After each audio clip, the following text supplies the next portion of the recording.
ये कहानी है सुभद्रा की। सुभद्रा गांव में रहती है और उसका बेटा अखिल शहर में। वो वहां एक मल्टीनेशनल कंपनी में जॉब करता है। सुभद्रा का बेटा अखिल अचानक से शहर से उससे मिलने गांव आया था। बेटे को देखकर वो बहुत खुश हुई और फिर से वही शिकायतें उसकी शुरू हो गई जो हर माँ की होती हैं। कैसी शक्ल बनाकर रखी है तूने, कितना दुबला हो गया रे तू। अरे खाना पीना ठीक से खाता नहीं है क्या? बहुत काम करवाते हैं क्या ऑफिस वाले? अरे माँ कहाँ दुबला हुआ हूँ, वैसा ही तो हूँ। पता नहीं हर माँ की आंख ऐसी क्यों होती है, उसे अपना बच्चा दुबला ही दिखता है। तुझसे तो बोलना ही बेकार है। सुन, तू हाथ मुंह धो ले, मैं तेरे लिए आलू के पराठे बनाकर लाती हूँ। सुभद्रा रसोई में जाने लगी तो अखिल ने अपनी माँ का हाथ पकड़कर उसे सोफे पर बिठा लिया और कहा, अरे माँ ये सब छोड़, मुझे तुमसे कुछ बहुत जरूरी बात करनी है। ये सुनकर सुभद्रा की आंखों में चमक आ गई और उसने खुश होकर उससे पूछा, क्या बात करनी है बेटा? शादी के बारे में? तू तैयार है? रुक, मैं तुझे कुछ दिखाती हूँ। सुभद्रा ने सोफे के पास रखे टेबल से कुछ लिफाफे निकाले और उससे लड़कियों की तस्वीर निकालकर अखिल को दिखाने लगी। बोल, कौन सी है तुझे पसंद?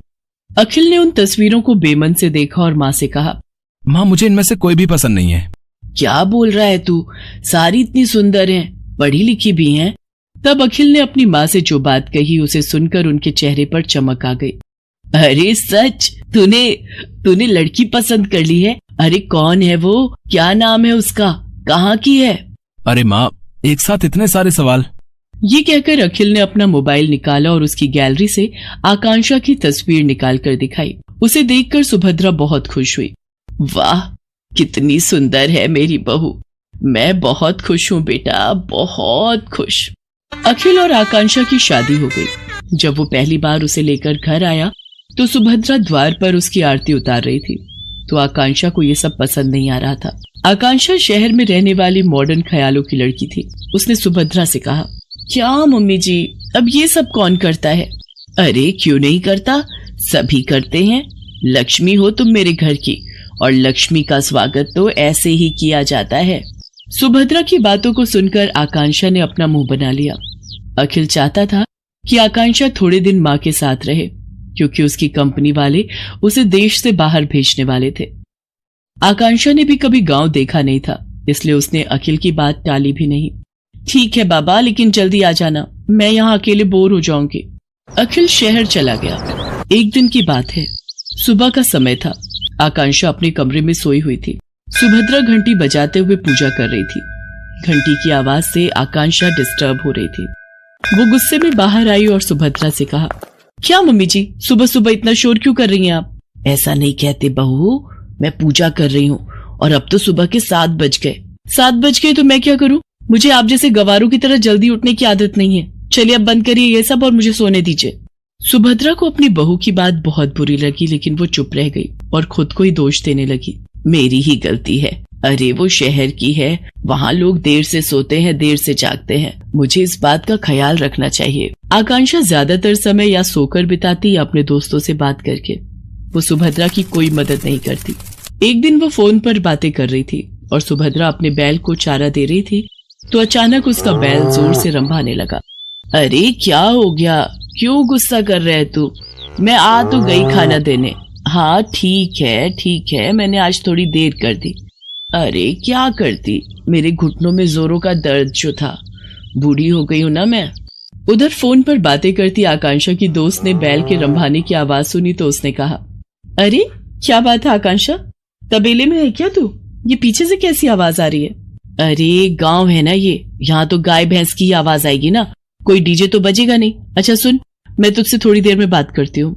आकांक्षा ने फोन काटा और सीधे सुभद्रा के पास पहुंची। क्या मम्मी जी, आप लोगों को जरा भी तमीज नहीं है क्या? अरे मैं फोन पर बातें कर रही हूँ और आपका ये बैल शोर कर रहा है। अरे मेरी बेइज्जती होती है दोस्तों के सामने। आपको बड़ा मजा आता है ना मुझे तंग करने में। ये तुम कैसी बातें कर रही हो बहू? मैं भला तुम्हें क्यों तंग करूंगी? और जहां तक बात रही इसके रंभाने की, तो इसे भूख लगी थी। अब ये बेचारा हमारी तरह खाना तो मांग नहीं सकता, जानवर है ना। ये जानवर है, आप तो नहीं। कान खोलकर सुन लीजिए, जब मैं अपने दोस्तों से बात करूं तो इसे बाहर ले जाइए, नहीं तो मैं ये घर छोड़कर चली जाऊंगी। अरे नरक बना दिया है मेरा जीवन आप लोगों ने। सुप्रिया फिर से खामोश रह गई।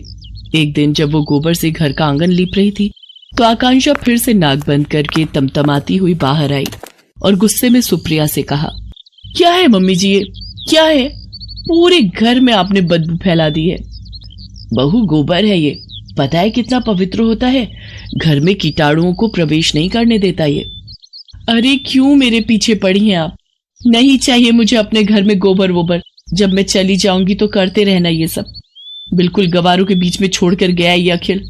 कंपनी वालों ने 2 महीने की ट्रेनिंग और बढ़ा दी उसकी। 2 महीने इस गांव को और झेलना पड़ेगा मुझे। सुप्रिया आकांक्षा की किसी बात का बुरा नहीं मानती, वो उसे बहुत प्यार करती थी। एक दिन की बात है, सुप्रिया ने आकांक्षा से कहा, बहू, आज कुछ लोग तुम्हें देखने के लिए आ रहे हैं। वो क्या है ना कि ये लोग शादी में नहीं आ पाए थे। मुझे देखने? अरे मैं क्या कोई नुमाइश की चीज हूं जो मुझे देखने आ रहे हैं? सुनिए, उन लोगों को मना कर दीजिए, मुझे किसी से नहीं मिलना। आकांक्षा बार बार सुप्रिया का अपमान करती और बार बार उसे जली कटी सुनाती, लेकिन सुप्रिया अपनी बहू को कुछ नहीं कहती। उसे हमेशा यही लगता कि बहू शहर की है, वहां के तौर तरीके अलग होते हैं, उसे वो बदल नहीं सकती। एक बार की बात है, सुप्रिया कुछ दिनों से बहुत बीमार थी। उसका बुखार उतरने का नाम ही नहीं ले रहा था, लेकिन आकांक्षा को इन सब बातों से कोई फर्क नहीं पड़ता था। एक दिन आकांक्षा छत की बाउंड्री के पास खड़ी होकर अपने दोस्तों से बातें करते हुए और अपनी सास की शिकायत करके अभी फोन रखा ही था कि तभी न जाने कैसे उसका पैर फिसल गया और वो छत से नीचे गिर पड़ी। आह! आकांक्षा की आवाज सुनकर सुप्रिया भागी भागी बाहर आई। उसने देखा कि आकांक्षा जमीन पर गिरी तड़प रही है। बहू, बहू, अरे ये कैसे हो गया? आकांक्षा लहूलुहान हो गई थी। गांव में अस्पताल 4 किलोमीटर दूर था। सुप्रिया को समझ नहीं आ रहा था कि वो क्या करे। तभी उसे अपने बैल के रंभाने की आवाज आई। सुप्रिया ने अपने बैलों को तुरंत बैलगाड़ी में जोड़ा और अपनी बहू को उसमें डाला और खुद ही बैलगाड़ी चलाकर अस्पताल की ओर जाने लगी। जल्दी चल और जल्दी चल, मेरी बहू को जल्दी से अस्पताल पहुंचाना है। दोनों बैल पूरी तेज गति से भागने लगे। कुछ देर बाद ही वे सभी अस्पताल पहुंच गए। आकांक्षा की गंभीर हालत देखकर डॉक्टर ने उसे तुरंत एडमिट कर दिया और उसका इलाज शुरू कर दिया। कुछ देर बाद डॉक्टर ऑपरेशन थिएटर से बाहर आए। अब आपकी बहू की हालत में सुधार है। अगर आपने उसे लाने में जरा भी देर की होती तो कुछ भी हो सकता था। जब तक आकांक्षा अस्पताल में रही, सुप्रिया न रात को सोती न दिन को। वो सारा समय उसके सिरहाने बैठी रही, उसकी किसी भी जरूरत को तुरंत पूरा करती। आकांक्षा को पता लग गया था कि सुप्रिया किन परिस्थितियों में और कैसे उसे अस्पताल लेकर आई थी। उसे अपनी हर पुरानी बात आज याद आ रही थी और उसे पश्चाताप हो रहा था। माँ जी, मुझे माफ कर दीजिए, मैंने आपके साथ कितना बुरा किया, क्या नहीं कहा आपको, लेकिन आपने मेरी जान बचाने के लिए क्या कुछ नहीं किया। मेरी गलतियों के लिए माफ कर दीजिए। अरे कोई गलती नहीं की तूने, तू ठीक हो गई बहू, बस मेरे लिए यही सबसे बड़ी बात है। तभी आकांक्षा को बैल के रंभाने की आवाज आई। वो उस आवाज को सुनी रही थी। तभी, पता है तू यहाँ बीमार है तो मेरे दोनों बैलों ने भी खाना पीना छोड़ दिया है। वो अस्पताल के बाहर ही खड़े रहते हैं। सच कहूँ तो वो ना होते तो पता नहीं मैं तुम्हें कैसे अस्पताल लेकर आती। सुप्रिया की बातों को सुनकर आकांक्षा की आंखों से झरझर कर आंसू निकलने लगे। वो बाहर निकली और बैलों को गले लगाकर उनसे भी माफी मांगी। आकांक्षा बदल गई थी। उसे गांव अच्छा लगने लगा था और सुप्रिया